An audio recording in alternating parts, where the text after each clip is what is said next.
नमस्कार, मैं हूं आपके साथ अभिषेक शांडिल्य।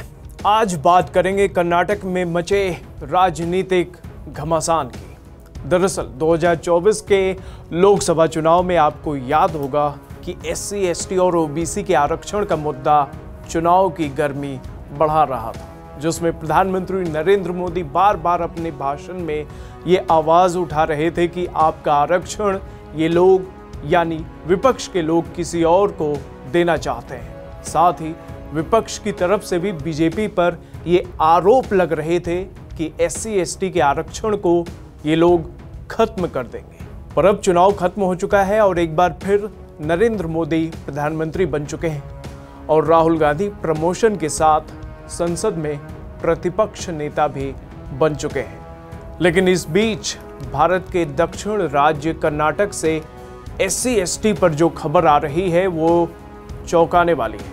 दरअसल राष्ट्रीय अनुसूचित आयोग ने मीडिया में आई एक खबर का संज्ञान लेते हुए अनुसूचित जाति और अनुसूचित जनजाति के कल्याण के लिए खर्च होने वाले फंड को कांग्रेस पार्टी के द्वारा विधानसभा 2023 चुनाव से पहले जनता से किए फ्री के योजनाओं को पूरा करने के लिए इस्तेमाल करने पर कर्नाटक सरकार को नोटिस भेजा है और उसे 7 दिन के भीतर जवाब देने के लिए भी कहा है। एक मीडिया हाउस को दिए इंटरव्यू में भी NCSC के चेयरमैन किशोर मकवाना ने साफ कहा है कि कर्नाटक सरकार ने कल्याणकारी फंड का दुरुपयोग किया है, जो कि संविधान के खिलाफ है। ऐसे में कर्नाटक सरकार को जवाब देने के लिए 7 दिन का समय दिया गया है। अब इस मुद्दे पर बीजेपी आक्रामक है, जिसमें कर्नाटक के विपक्ष नेता R अशोक का कहना है कि क्या LOP राहुल गांधी के अंदर इतना साहस है कि वो कर्नाटक के मुख्यमंत्री सिद्धरमैया के एंटी दलित एजेंडे के खिलाफ आवाज उठाएंगे।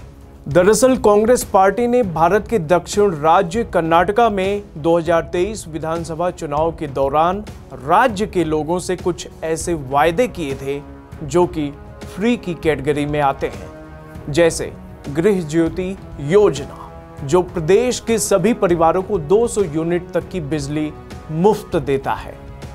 दूसरा गृह लक्ष्मी, जिसके अंतर्गत राज्य के सभी परिवारों की एक महिला मुखिया को 2000 का वित्तीय वायदा था। तीसरा अन्न भाग्य योजना, जिसके तहत प्रदेश के सभी BPL यानी बिलो पॉवर्टी लाइन वाले परिवारों को 10 किलो अनाज फ्री प्रति महीना। युवा निधि के तहत सभी बेरोजगार ग्रेजुएट्स को 3000 प्रति महीना भत्ता।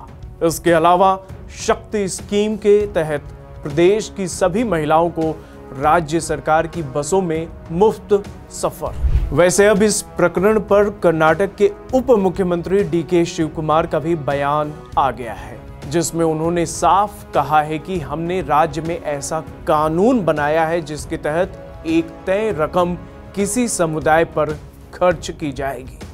अब अगर फंड के डायवर्जन को लेकर यह खबर सही है तो इस पर जारी तमाम राजनीतिक उठापटक के बीच हमारा सवाल आपसे है, वो ये कि क्या सच में देश की राजनीतिक दिशा अब बदल रही है? क्योंकि एक तरफ एक ऐसी सरकार है जो जनता से किए वादों को पूरा करना चाहती है और दूसरी तरफ वही सरकार इसके लिए सरकारी खजाने या SC, ST फंड का भी उपयोग कर लेना चाहती है, जो दरअसल सरकार की ही दूसरी स्कीमों के लिए है, यानी जनता का पैसा जनता के पास। पर बड़ा सवाल यह है कि क्या ये सरकारी मिसमैनेजमेंट को भी बढ़ावा दे रहा है?